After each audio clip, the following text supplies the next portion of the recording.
Hey, what's up, guys? This is the Minister of Beauty, and I am just doing a quick vlog. Just wanted to update you all on my week. I hope you all have been having an amazing week thus far. In spite of everything that has been going on in my life, I'm just going to share a few things that has been going on in my life. I'm just really grateful. I really am. I started my YouTube channel actually some years ago. God, I don't even remember how long ago it was. And then I restarted my channel, just started it over.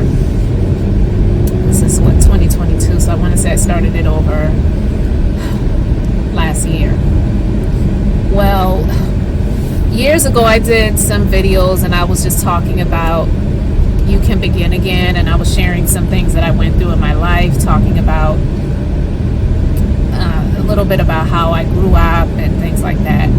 But anyway, I'm saying that to say, for those of you who don't know, my dad, he has had addiction struggles and issues for many years now, and it was something that my mom, who is still with my dad to this day, they're married. Like I was born into this marriage. You can't choose your parents, right? But I love my parents. It's not that I don't, but I'm closer to my mom now than when I was a child. And I didn't understand a whole lot because we had a life where things were just kind of going down. I grew up in the suburbs, and then over the years things were declining, and I was a child, so I didn't get it. So we were moving a lot, and then I learned later on that my dad had drug addiction issues and struggles, and my mom did what a lot of parents do. They try to shelter their children and protect them because they don't want them, one, it's embarrassing. Like, I don't think anyone is bragging about having a parent that had addiction issues, right? So there's that. But it just is what it is. We all have choices and decisions in life. Well, my dad is in his 70s, okay? And my mom doesn't tell me a whole lot because she knows that I have a lot of responsibilities, a lot of things that are going on in my own life, and she doesn't want me to worry. That's just the type of person that my mom is. My mom has never wanted to feel like she's bothering people. She doesn't ask for anything, and it's just, that's just who she is. Well, it was like last Thursday, and I spoke with her, and I usually would talk to her on the phone at least daily, if not a text message, and I just had a lot of things I was working on, and she told me on Thursday that my dad, she hadn't seen him since Sunday.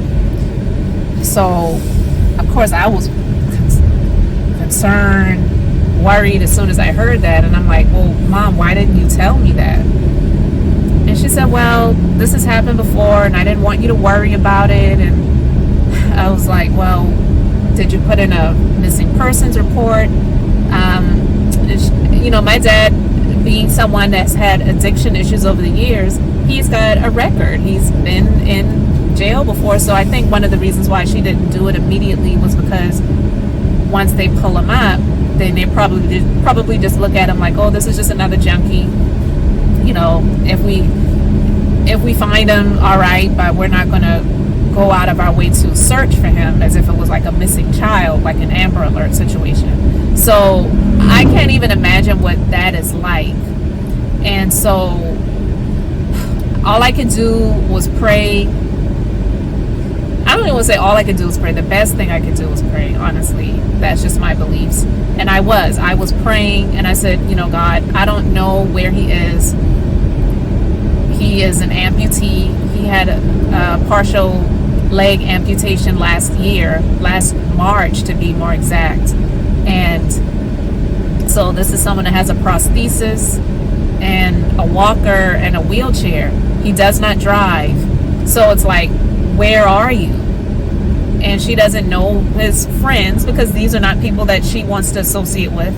So her brother, who is my uncle, she said he put out like an APB out on him, because I guess he kind of knows some of the areas that he goes, and people had heard some things, but some of them were just saying, well, I don't know where he is right now, but I've seen him around or whatever.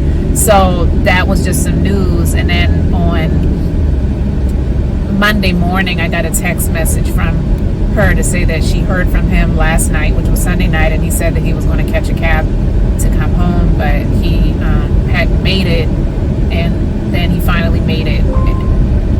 I just, dealing with that, and hearing that news, it just put me in this space of,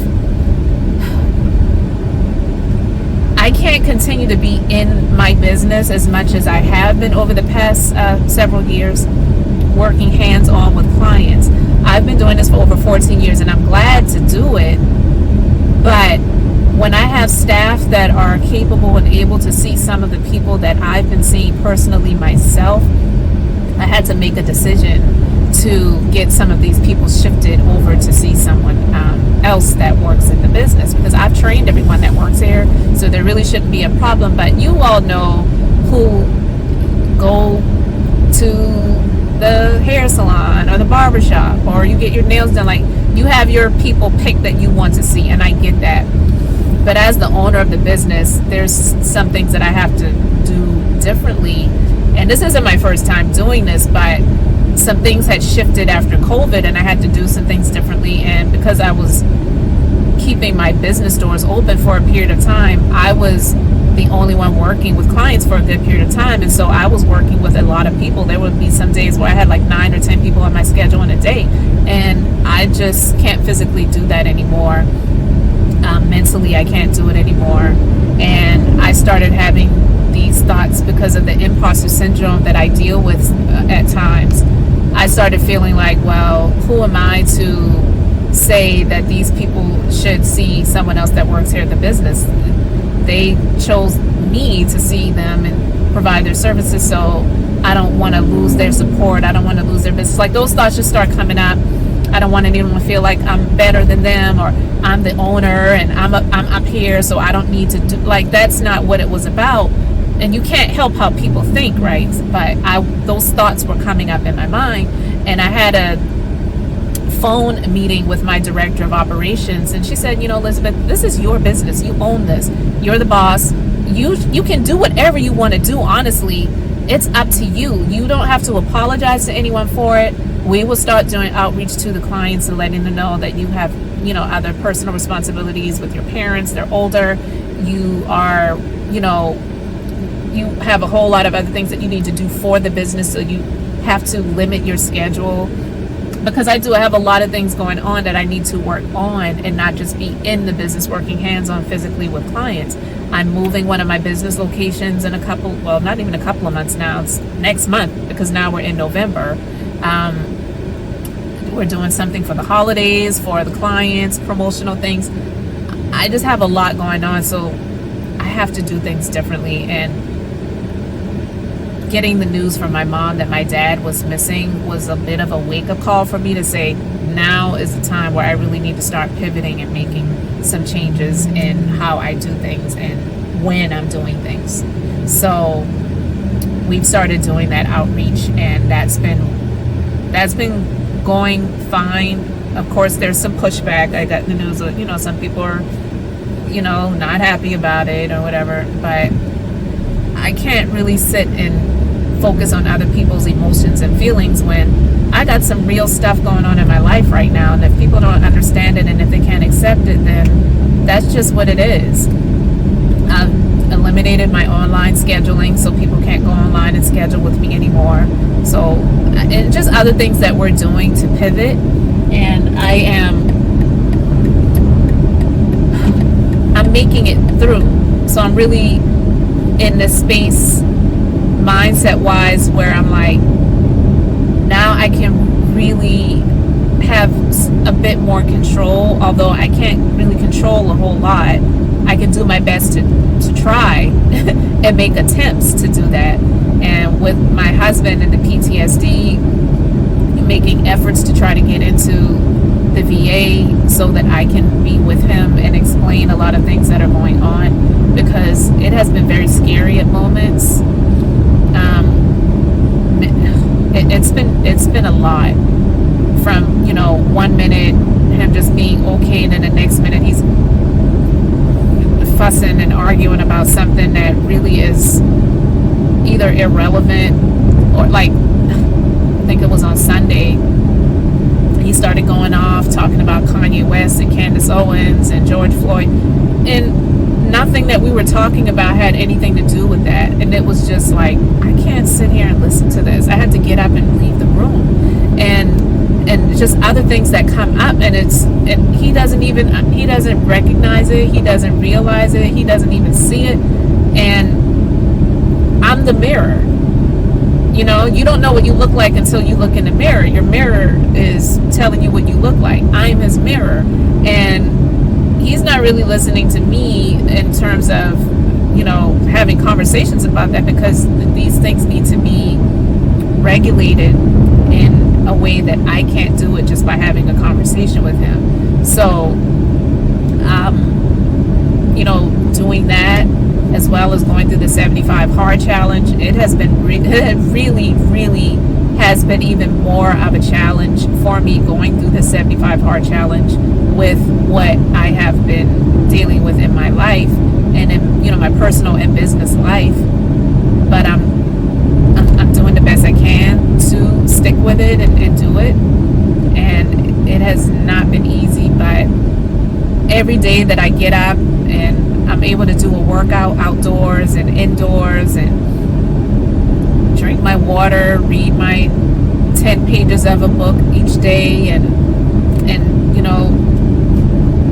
my diet and stuff like that, it's just been marking that off on the list, like, okay, great, I got that done. It's a feeling of accomplishment. It feels good to know that I'm doing that in spite of the things that are going on in my life, because I have been the queen of, when something pops up unexpectedly and this huge distraction, just saying, you know what, I can't do this.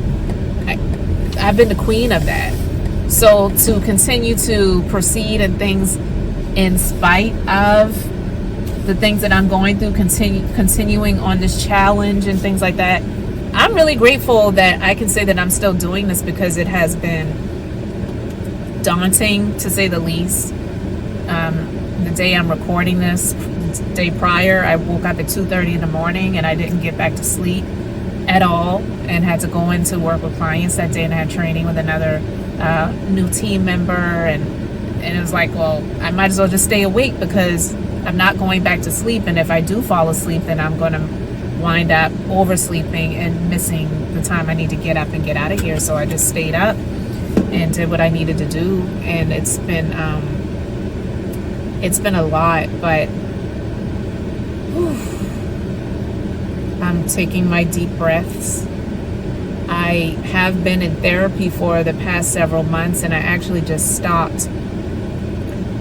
And it's not that I wanted to stop therapy. The therapist that I was working with, she just wasn't really available when it was working for me, because I was doing online therapy, which I feel is extremely beneficial and convenient. But I got tired of getting the appointments that I scheduled that I felt like I really needed, because I really needed that opportunity to share and to vent and to get some guidance and things like that. And I would get a message from her saying, I'm sorry, my kids are out of school today and it's just going to be really noisy in here. Can we reschedule? And then the times that she had for availability were not convenient for me. And it was just like, this is for the birds. And I'm paying for this. Like, why am I doing this? So I paid for weeks. Then I didn't even get sessions. I really need to reach out to the company to talk to them about that. But I just, because of how busy I've been, I haven't had an opportunity to do that. And yeah, it's just been a lot. I'm just, like I said, in spite of everything that I've been going through, I'm grateful that my dad found his way back to the house.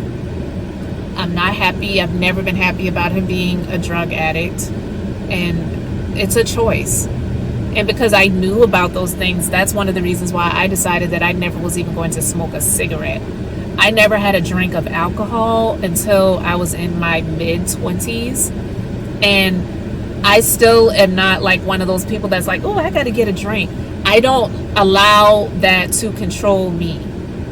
And I don't want to have anything cause me to feel like I need it. Even if it's food, even if it's work, like nothing. I don't want anything to control me, because it's a sad state to be in. And I also was one of those kids when I was in school that when you heard the just say no to drugs, and they used to show like pictures or commercials or whatever of what people look like that were on drugs. And I used to feel like, well, who wants to look like that? So I'm not even going to try. So when I used to hear about people getting addicted to drugs, and of course, wound up being in my own family, in my own household, I'm not judging people who got addicted to drugs, but I just used to sometimes feel like, well, why did you even start it? Why did you even try it? I guess that's my thing. And me, I mean, I'm also just so squeamish. I don't want to snort anything up my nose. I don't smoke anything. I feel like I'm definitely not shooting anything up in me. And these are probably things, all of these things is probably what he's done. I don't know what method of taking drugs he's done. I don't know which drugs he's done. And honestly, it's so dangerous to do drugs these days, even more so, because I was having a discussion with a client maybe about a week ago, if not a couple of weeks ago. And I said, I think years ago when people were doing drugs, it was fun, we're going to party and whatever. And the people who were selling the drugs, they wanted to have people to continue to come back. So they wanted to make sure their stuff was good, right? Well, now people are so evil and wicked, I feel that they're doing it to destroy and to kill you. They don't care if you come back. So you just really have to not even be careful when using drugs, but you just really have to try to make an effort to change. I don't know how much longer he's going to have here on this earth, but I'm just here to say that no one wants to get the news about your parent or family member or anyone was found dead somewhere, dead because of a drug overdose. And that's what could have happened. It didn't happen this time, but it's been a lot. And I just thought I would just share with you guys what I have been going through this past week. In spite of it all, my mindset is still good. I'm still here. I'm really grateful, and just wanted to pop on and do a quick vlog and share my thoughts and things on what I'm going through with my personal life and with my business. So you guys let me know your thoughts in the comment section. I really appreciate each and every one of you liking the video and subscribing to the channel. And until the next time, I am Elizabeth, the Minister of Beauty, and I share the Bible. That's business, inspiration, beauty, life, and enjoyment. And this is definitely some life situations here. So until the next time, I hope you all have an amazingly blessed and beautiful day.